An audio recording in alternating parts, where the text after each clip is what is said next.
Champions League night. Wednesday, two incredible games as usual. Yesterday we had the opportunity to witness Arsenal beat Real Madrid 3-0, and also at Allianz Arena, 2-1 victory for Inter Milan at away. Today it was epic at Olympic Stadium in Barcelona. Barcelona won by 4-0 at home, and it was an incredible game for Barcelona against Dortmund. Prior to the game, Dortmund players had the belief that they could go to Barcelona and get a win over there, but then it wasn't so. Incredible football and display from Barcelona from the blast of the whistle. In the first half, Barcelona created some chances. It wasn't too much in attack, but then they managed to get the only goal of the game in the first half from Raphinha. I think Raphinha stole that goal from Parc in there, but then the assist went to Parc in that 10 of events, and at the end of the first half it was 1-0 for Barcelona.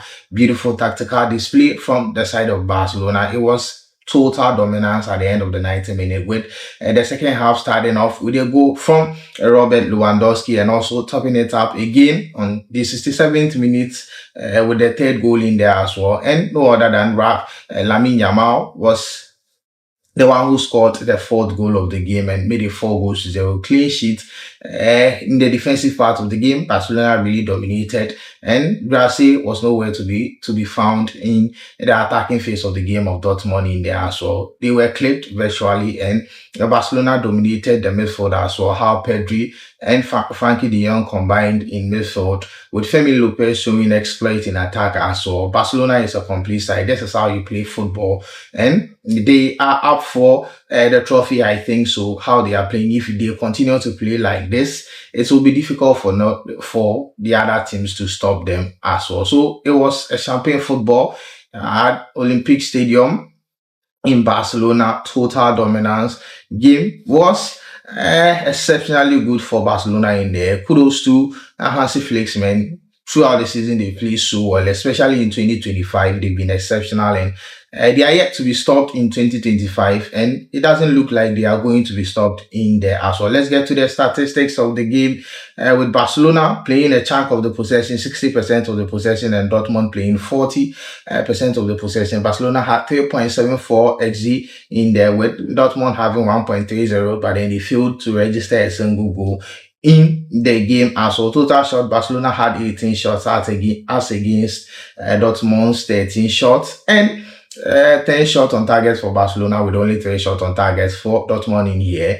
And big chances created, Barcelona had 5 big chances and missed out on only 1 in there, scoring 4 goals. With Dortmund having 2 big chances, they missed out on all big chances in there as well. And as I said, it was a total dominance from Barcelona.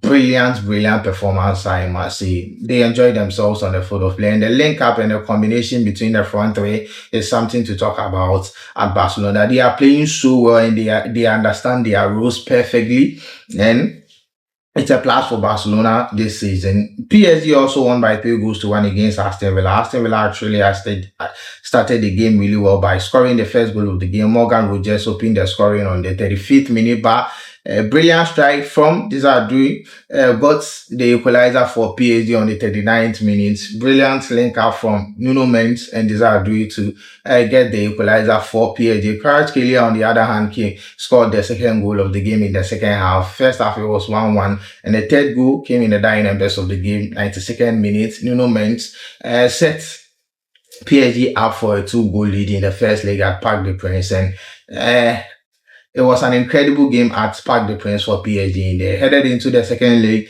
PSG have the advantage, and also Barcelona have the advantage. I think Barcelona can say they've qualified already. There's no coming back from this from Dortmund in there as well. And how Robert Lewandowski has punished Dortmund in recent years is unfair, considering the fact that he's been with Dortmund before and he started with Dortmund. That is where he got his shine in there. But then that is football. That is how football works sometimes in there. All right, so that is it. Thank you for sticking with me through this brief one. My name has always been Anderson. Don't forget to subscribe and hit the notification bell to get bits and bits of amazing news, analysis, and reaction on this channel. Stay safe and bye-bye.